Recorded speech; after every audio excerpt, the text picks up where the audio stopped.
Kenny Rogers once seemed to have a warm melody for every season of life. His welcoming voice transcended music boundaries and resonated with countless listeners who felt a genuine closeness to him. Yet there was so much more to his path than chart success, as his later years revealed quieter struggles that many never saw. Nowadays, we'll remember not only the beloved entertainer, but the deeply human story that continues to comfort and inspire. In this video, we'll revisit his later years, celebrate his achievements, and explore why his music still speaks to so many of us. But before we dive in, I want to hear from you. What's your favorite Kenny Rogers memory or song? Share your thoughts in the comments below, and let's keep his spirit shining in all our stories. Let's get started.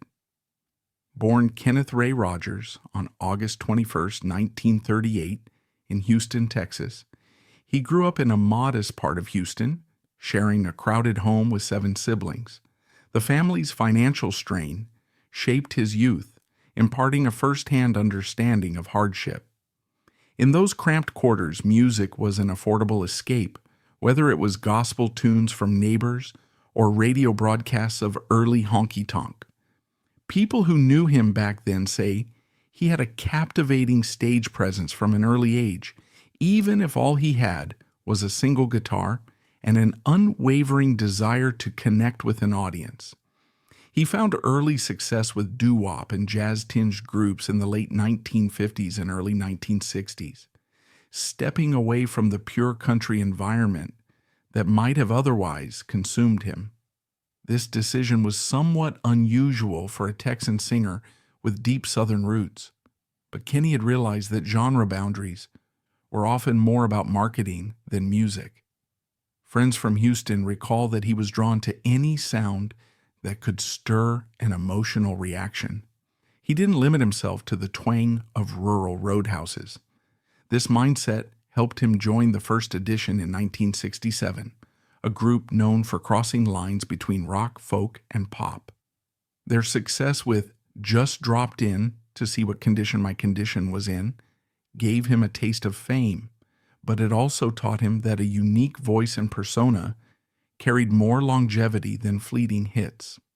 During the 1970s, country music was reaching out to bigger audiences. Legends like Willie Nelson and Waylon Jennings were rewriting the rules about what was acceptable on mainstream radio, while Nashville producers were refining a slick country-politan approach. Kenny found himself navigating this dynamic environment, understanding that his narrative style and gentle timbre could set him apart. He performed in smaller venues, forging connections with fans who appreciated sincerity in an era of experimentation. By 1977, he'd launched his solo career with RCA, and Lucille became a surprise hit, topping the country charts. This single alone established his ability to interpret heartbreak in a way that felt both timeless and contemporary.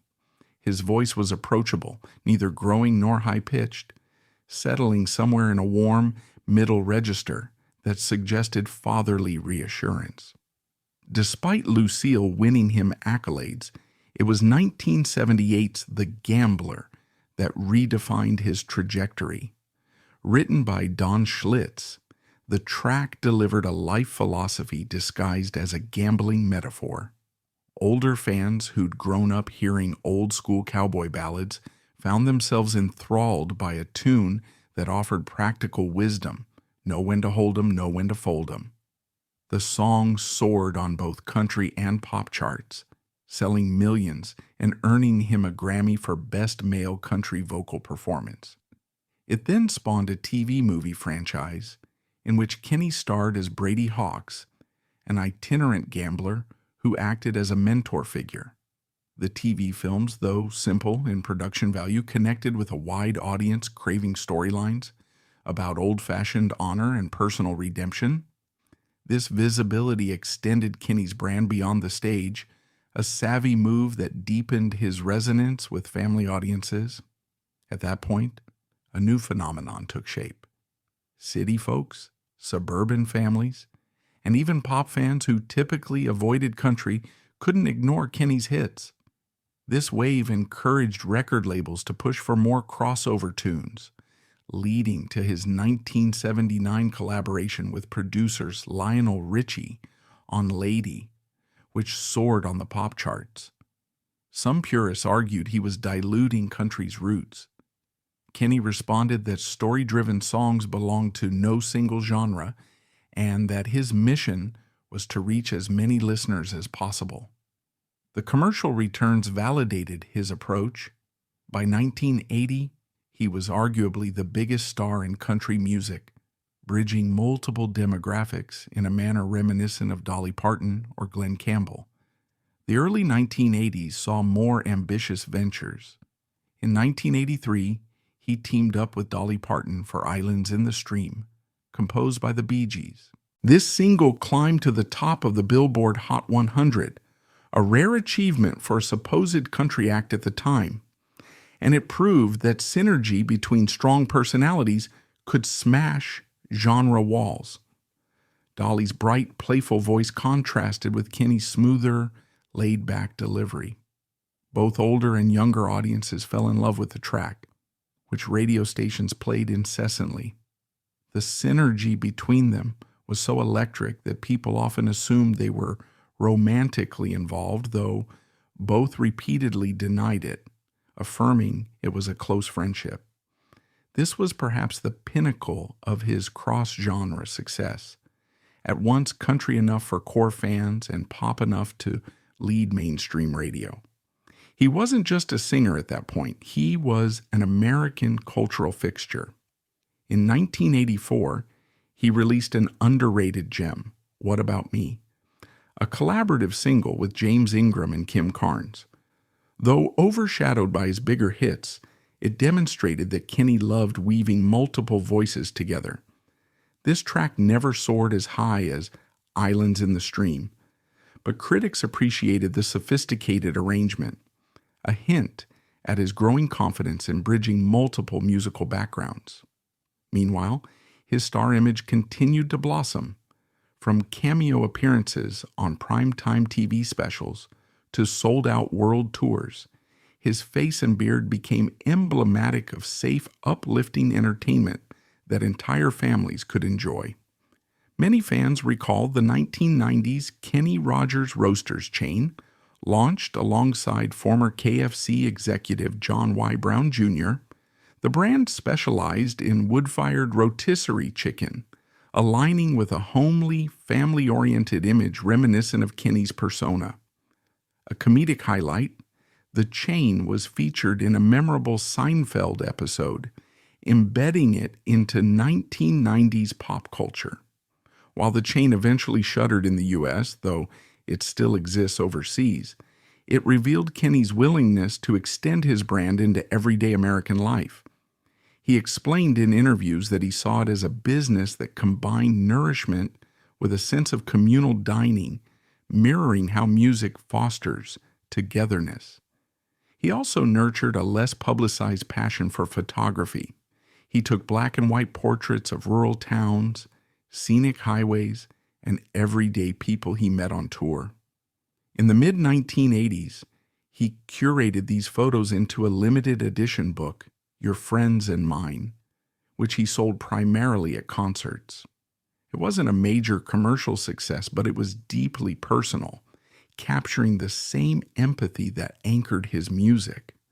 A close friend recalled that if you traveled with Kenny in those days, you'd often see him with a camera slung around his neck, ready to snap the quiet dignity of a roadside produce vendor or a small-town diner sign. Critics who discovered the book appreciated the simplicity. No glitz, just sincere images. It was reminiscent of how he approached songwriting, highlight the real stories behind everyday faces. Philanthropy was another dimension of his life. He supported a variety of causes, focusing mostly on children's charities and literacy programs. He'd quietly donate significant sums to local schools in underfunded districts, occasionally showing up for assemblies unannounced. In 1990, He hosted a benefit concert in Houston to aid homeless families, leveraging his stardom to shine a spotlight on a cause he felt passionately about. Many older fans may remember a fleeting local news story about that event, but what stayed largely unreported was how he followed up with private donations to families who were rebuilding their lives. It's an understated side of Kenny that rarely made headlines, but reaffirmed his moral compass. Kenny's personal relationships were marked by multiple marriages and divorces. He wed 5 times, fathered 5 children. The demands of stardom put pressure on these bonds. He was candid in interviews, admitting it's hard to maintain a stable marriage when you're on the road 200 days a year. Yet he adored being a father. By the end of the 1980s, he yearned for quieter moments, often stepping back from hectic touring schedules to reconnect with his children, especially as they reached their teenage years. In 1994, he married Wanda Miller, a union that endured for the rest of his life. She was 28 years his junior, which raised a few eyebrows, but by all accounts, they shared mutual respect. Wanda accompanied him on many tours, providing emotional support when the music business turned cutthroat. Country radio underwent a major shift in the 1990s. The rise of Garth Brooks, Alan Jackson, Shania Twain, and other younger superstars overshadowed older acts. Kenny's style, gentle, narrative-driven ballads, felt out of place amidst the rowdier, stadium-filling approach of young country. He experienced a decline in radio airplay, although older fans continued to buy tickets to his Christmas tours and greatest hits shows. He tried new albums with more contemporary production, but the returns were modest. By 1997, he pivoted again, collaborating with up-and-coming producers, focusing on adult contemporary sounds that found moderate success in certain overseas markets. He also dabbled in gospel-themed releases, reflecting the spiritual undertones that had always coursed through his music, from reflective ballads to personal confessions of faith. Meanwhile, controversies about possible plastic surgery surfaced in tabloids, with some fans feeling he'd lost the rugged charm that once defined him. He never fully addressed these rumors, typically joking that a performer's face is always under scrutiny. The fuss eventually died down, overshadowed by continued touring with stable though not record-breaking attendance. Another mild uproar struck in 2001 when an ex-wife sued for increased alimony. The legal details, overshadowed by national events at the time, left a slight tarnish but didn't dramatically harm his family-friendly image. For the most part, fans were uninterested in scandal, focusing instead on the comfort his music still delivered. By 2013, Kenny was inching toward 75 years old, an age by which many performers have either retired or drastically scaled back. He still had that iconic beard and an easy grin, though the once seamless vocals occasionally wavered on high notes. He took advantage of modernization in the country, cameoing with contemporary voices at CMA festivals. People recognized that an entire generation had grown up with him as a paternal figure, and many felt grateful for even a glimpse of him on stage. In 2015, rumors emerged that he struggled with memory lapses and confusion about scheduling. Associates chalked it up to age. However, canceled shows and occasional on-stage mishaps fueled speculation about his health. In 2016, he embarked on what was publicly billed as the Gambler's Last Deal farewell tour. He expressed that, at nearly 78, it was simply time to rest and enjoy family life. The shows were well attended, particularly by older fans who considered themselves part of the Kenny generation. Dolly Parton appeared at some events, leading nostalgic renditions of Islands in the Stream. Attendees described emotional scenes where couples in their 50s, 60s, or older swayed side by side, cherishing what might be their final chance to hear those songs live from the man who made them unforgettable. As 2018 rolled around, behind-the-scenes talk intensified that Kenny's memory issues were more than just mild forgetfulness. Confidants whispered about a probable Alzheimer's diagnosis. Officially, statements from his reps mentioned only that ongoing health problems necessitated stepping away from any further live appearances. Dolly hinted in an interview that fans should keep Kenny in their prayers, though she avoided specifics. The sense of an unspoken crisis loomed, and older fans, especially those who'd seen family members battle dementia, recognized the signs. By 2019, sporadic photos of him, appearing frail in a wheelchair, circulated on social media, igniting debate about privacy versus fan curiosity. Some insisted they had a right to understand what was happening to a beloved figure, while others argued that exploiting his vulnerability was disrespectful. Kenny spent the last months of his life mostly at his home in Sandy Springs, Georgia, shielded by close family and select nursing staff. A caretaker confided to a friend that music therapy sometimes helped. Playing Through the Years or Lucille could briefly calm his agitation. Moments of recognition might flash in his eyes, then confusion would return. Dolly reportedly visited once in 2019, bringing an acoustic guitar and performing a few lines from You Can't Make Old Friends, a duet they'd recorded in 2013. The caretaker mentioned it moved him to tears, though it wasn't clear if he fully grasped the situation. The family requested privacy, declining to discuss Alzheimer's rumors, seeking dignity amid a culture fascinated by celebrity tragedy. Meanwhile, the music world waited, uncertain if they'd get an official farewell statement. Articles and documentaries started to appear, reviewing Kenny's career in a more final tone than usual. Some older fans hoped for a grand televised tribute, a star-studded event reminiscent of what country legends like George Jones or Merle Haggard had received.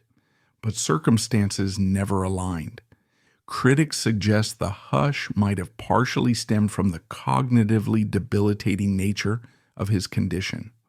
Another factor was the COVID-19 pandemic, which disrupted the entertainment landscape and limited large gatherings.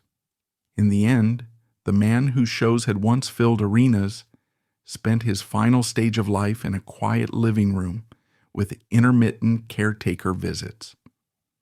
On March 20th, 2020, news broke that Kenny Rogers had passed away from natural causes at age 81. The timing early in a global pandemic meant that tributes took place largely on social media rather than in big public memorials. When word got out about Kenny Rogers' passing, his family and closest friends were quick to ask for privacy. They understood how fans would clamor for details, especially during such an uncertain period in 2020. Yet they hoped to protect him from the noise that so often invades the final chapter of a celebrity's life. A small family memorial was said to have taken place at his home not long after, with only a few relatives and longtime confidants present. Because of pandemic restrictions, no large-scale public funeral could happen right away. Some artists wanted to organize a tribute concert, something grand and reflective of Kenny's decades-long career, but scheduling and health concerns made it nearly impossible. By the time partial restrictions lifted, time had softened the shock, but not the sorrow. In the weeks following his death, fans flooded social media with stories about meeting Kenny after a show or running into him unexpectedly at local events. A remarkable number of older listeners recounted being invited backstage for a quick handshake and a photo, describing him as gracious and genuinely invested in their everyday lives. A caretaker from his final months described how, despite fragile health, Kenny's gentle spirit never fully dimmed, and he would sometimes hum a few notes if he recognized a familiar melody from the past. Yet the family sidestepped all questions about his possible Alzheimer's, keeping the official statement rooted in the idea that he'd left peacefully. This choice drew both empathy and critique. Some felt it was kinder to preserve his dignity, while others believed the truth could offer solace to families going through the same struggle. Friends privately mentioned that he dealt with episodes of confusion and panic. They tried to shield him from it all, including the relentless pace of social media chatter. One close associate recalled how, in his final weeks, a group of longtime band members wanted to perform a mini concert on his porch, hoping to bring him a bit of the stage life he once thrived on. The plan never materialized due to safety concerns, but the idea symbolized the love and reverence that so many felt for him. Even after his passing, the stream of tributes online, from top-tier country artists to fans who'd only known him through a handful of tunes, proved that Kenny had indeed made an imprint that far exceeded record sales or chart positions. In the aftermath, various music organizations and institutions proposed in-person tributes to honor him, but the world's turmoil in 2020 and 2021 repeatedly delayed those efforts. Dolly, Lionel, and other close collaborators expressed a strong desire to gather once conditions allowed, hoping to celebrate Kenny in a style befitting a man who'd bridged pop, country, and adult contemporary so effortlessly. It was a sentiment older fans echoed loudly. They craved an old-fashioned tribute with real-time music, shared memories, and a sense of camaraderie that had always marked Kenny's approach to performance. Whether or not such an event ever took place remains largely unknown. Much of the planning went silent as the pandemic's impact shifted everyone's focus. Ultimately, the disjointed nature of the mourning reflected the global confusion of that time. Yet, in every corner of social media, in quiet living rooms, and among the older generations who'd followed him for decades, Kenny's memory loomed larger than any single event. Some pointed out that if he'd died just a year earlier or later, the outpouring might have included a massive public gathering.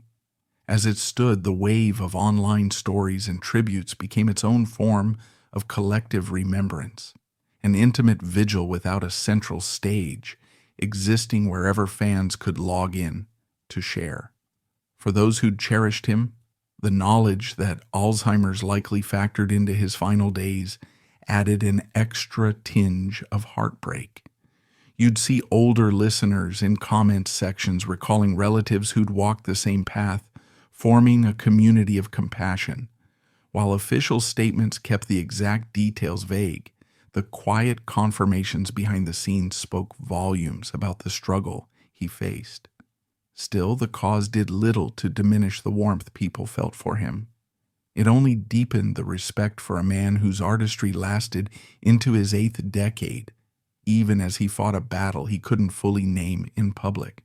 His passing, described discreetly as natural causes, highlighted the delicate balance between maintaining a public legacy and preserving private dignity in life's final moments. In subsequent months, close friends quietly confirmed that Alzheimer's had plagued Kenny's final phase, though no official statement from his estate ever put it in black and white. They chose to maintain the narrative of peaceful passing from natural causes, presumably to preserve some dignity around his last days. Though some fans lamented the lack of clarity, many felt relief that he had at least found rest from the confusion. The story stands as an example of how complicated it can be for a major star to navigate end-of-life scenarios in a public environment. For older viewers, it might mirror experiences they've had in their own circles, watching dear relatives recede into memory loss, wishing only to honor them with kindness. Kenny Rogers' significance in country and pop music is undeniable. He took a genre that could be narrowly defined as rural storytelling and gave it a sheen that appealed to a huge swath of mainstream America. He won CMA, ACM, and Grammy Awards, collaborated with Dolly Parton, Lionel Richie, Dottie West, and many more. He bridged generational gaps. Older country fans found authenticity in his ballads, while younger listeners newly drawn to pop appreciated their catchy hooks. Younger artists, whether it's Tim McGraw exploring father-son bonds or Casey Musgraves blending old and new, often cite him as a guiding star for how to maintain sincerity while courting commercial success. Garth Brooks once said in an interview that Kenny taught us, you can respect the heritage of country music and still innovate for mainstream ears. Without his success bridging audience segments, modern country pop might not have soared as it did in the 1990s and beyond. Kenny Rogers' journey offers a powerful portrait of how an artist who starts in humble conditions can, through dogged determination and open-minded musical exploration, become an icon recognized worldwide. He championed country ballads at a time when the genre was ripe for crossover experimentation, forging hits that remain timeless staples of American pop culture. People listened to him not just for technical skill, but for the sense of fatherly warmth and human connection he exuded. He was the man who told us all, you gotta know when to hold 'em, know when to fold 'em. And ironically, in his own life, he kept holding on until the cards of age and illness forced him to fold. For older viewers who recall seeing him in primetime specials or who slow danced to Through the Years, the memory of Kenny conjures a gentler, more unified era of entertainment. For those discovering him later, perhaps scrolling through playlists or stumbling upon an old televised concert, his voice can still remind us that sincerity transcends generational boundaries. The tragedy of Alzheimer's in his last phase underscores that fame doesn't shield anyone from the cruelties of time, but it also highlights how music can be a saving grace in times of darkness, both for him and for us. And that's all for today's video. If you like this video, hit that thumbs up, let us know your thoughts in the comments section, and subscribe so you won't miss out on future uploads. See you next time.